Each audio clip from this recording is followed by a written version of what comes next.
Hər vaxtınız xeyir dostlar. Bu videoda həm büdcə dostu, həm də yüksək performans telefonu olan Poco X7 Pro-nu tanıdacağıq və həmən başlayaq. İlk öncə dizaynla başlamaq istəyirəm. Dostlar, telefon plastik materialdan istifadə olunaraq istehsal olunmuşdur və görmüş olduğunuz kimi fərqli dizaynları var. Məsələn, bunların sarı rənglərindən daha xoşlayıram. Çünki böyür tərəfi, məsələn, güc düyməsi burada sarı rəngdə qoyulmuşdur. Digər rəngləri mənim xoşuma gəlməsə də ortadakı sarı rəngi xoşuma gəlir. Və ümumi bu sarı rəngi görmüş olduğunuz kimi bir də Type-C girişi aşağıda SIM kart yuvası mövcuddur. Bu kombinasiyalı bir yuvadır və bu infraqırmızı şüa dəstəkləyir. Bu telefon təbii ki də pult kimi istifadə etmək mümkündür. Kamera dəstəyi mövcuddur və optik stabilizasiyası var. Bu da 50 megapiksellik kameradır.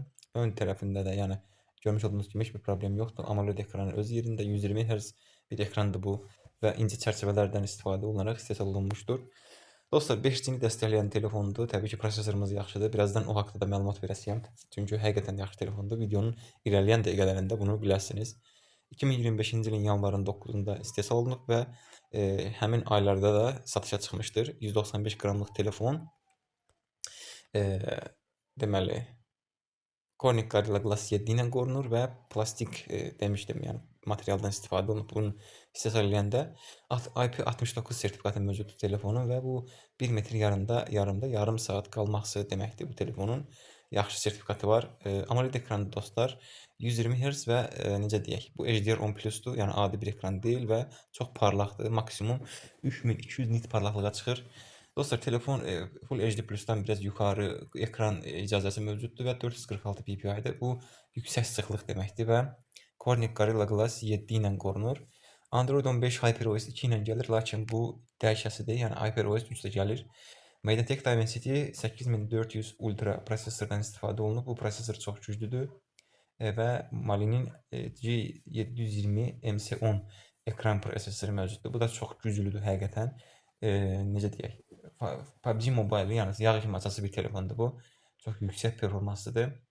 Megapiksellik olaraq kamerası çox yaxşıdır dostlar. 1.5 diafragmalıdır. Gecə vaxtda yaxşı çəkir, gündüz vaxtda yaxşı çəkir. 8 megapiksellik bir ədəd ultra geniş bucaqlı kamerası var. Bu da yəni gecə vaxtı yaxşı çəkir, çəkməsə də yaxşıdır. Daxili yaddaş da çox sürətlidir dostlar telefonun. UFC 4.2 4.0 dəstəkləyir. 1080p 60 fps, 960 fps-ə qədər video çəkir. 4K 60 FPS video çəkir və HDR10+-la çəkir. Ön kamerası da 1080p 30 FPS video çəkir. Bu da 20 megapiksellik kameradır. Və kolonka təbii ki də burada mövcuddur. Ancaq qulaqçıq girişi yoxdur. Bu da ehtiyac qoymuyublar. Yəni indiki telefonların, yəni bütün müasir telefonlarda bunu artıq ləğv ediblər. Barmaq izi oxuyucusu təbii ki burada barmaq izi ekranın altına yerləşdirilib yeni nəsil. Sadəcə bu optikdir. Yəni onu çox da belə biometrik kimi bilməyin. Yəni nə də deyim, başqa cür lazer fasonu şey deyil, Samsung'dakı kimi. İlk sinifdəndir. 6000 mAh bateriyası var qlobalda və bu batareya necə deyək, 90 Watt zaryadka ilə dəstəklənir və daha tez yığır. Antutu xalları isə 1,5 miliondur.